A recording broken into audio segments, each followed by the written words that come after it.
दुनिया का back office, ये टैग अक्सर भारत के लिए इस्तेमाल होता है। पर ये टैग मिला कैसे?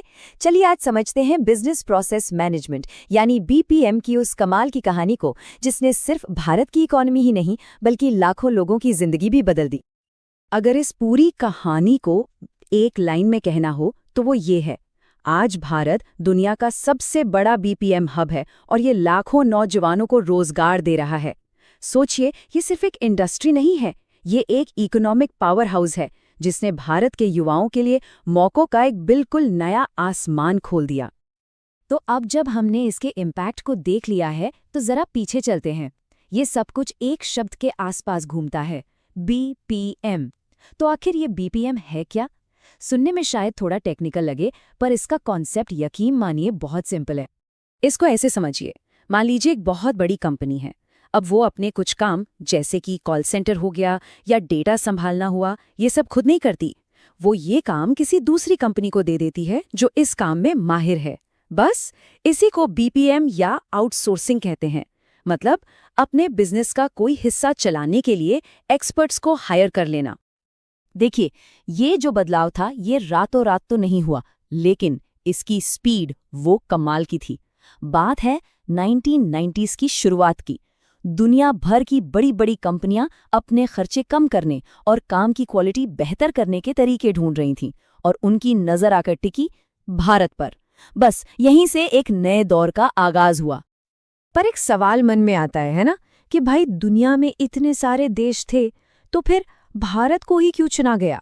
ऐसी क्या खास बात थी भारत में जिसने उसे इस इंडस्ट्री के लिए ग्लोबल हॉटस्पॉट बना दिया? असल में इसकी सफलता के पीछे ना 4 बड़े कारण थे।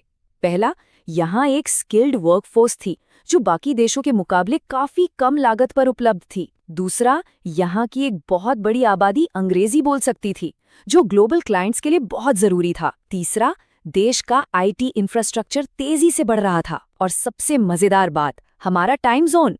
इसकी वजह से भारत दुनिया भर की कंपनियों को 24 घंटे 7 दिन सर्विस दे सकता था। जब अमेरिका में दिन खत्म होता तो भारत में शुरू होता। परफेक्ट।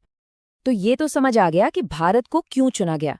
पर यहाँ असल में काम होता क्या है, और ये जानना इसलिए जरूरी है क्योंकि ज्यादातर लोग सोचते हैं कि बीपीएम मतलब सिर्फ कॉल सेंटर, लेकिन नहीं, ये इंडस्ट्री उससे कहीं ज्यादा बड़ी है।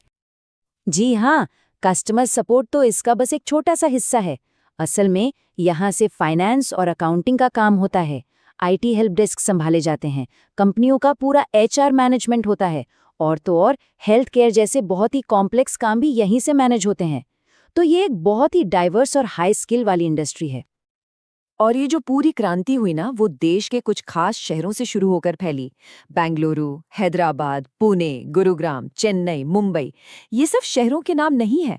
ये इस इंडस्ट्री के वो इंजन हैं, वो पावर हाउस हैं जिन्होंने खुद को ग्लोबल बिजनेस हब के तौर पर दुनिया के नक्शे पर ला खड़ा किया और लाखों लोगों के सपनों को एक नई उड़ान दी। अब इतनी बड़ी इंडस्ट्री को खड़ा करने के पीछे जाहिर है कुछ बड़े नाम भी होंगे।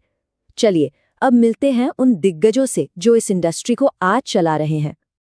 TCS, Wipro, Infosys, BPM, HCL, tech Mahindra, Genpact, Cognizant, ये सिर्फ कंपनियों के नाम नहीं हैं, ये भारत की आईटी और बीपीएम पावर के सिंबल हैं। इन्हीं कंपनियों ने न सिर्फ लाखों नौकरियां पैदा की, बल्कि दुनिया को ये भी दिखा दिया कि क्वालिटी और इनोवेशन के मामले में भारत किसी से कम नहीं। सही मायनों में इस कहानी के असली हीरो यही है। तो कुल मिलाकर ये सिर्फ एक इंडस्ट्री के बढ़ने की कहानी नहीं है, ये पूरे देश के इकोनॉमिक ट्रांसफॉर्मेशन की कहानी है। 90 के दशक में एक छोटी सी शुरुआत से लेकर आज इंडियन इकोनॉमी का एक मजबूत पिलर बनने तक का सफर वाकई में कमाल का रहा है।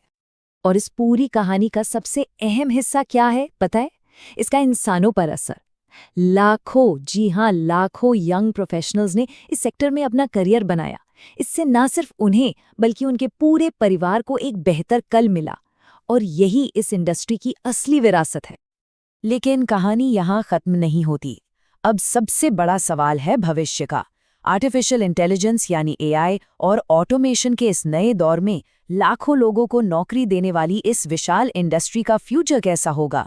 ये एक ऐसा सवाल है जिसका जवाब हम सब के लिए बहुत मायने रखता है।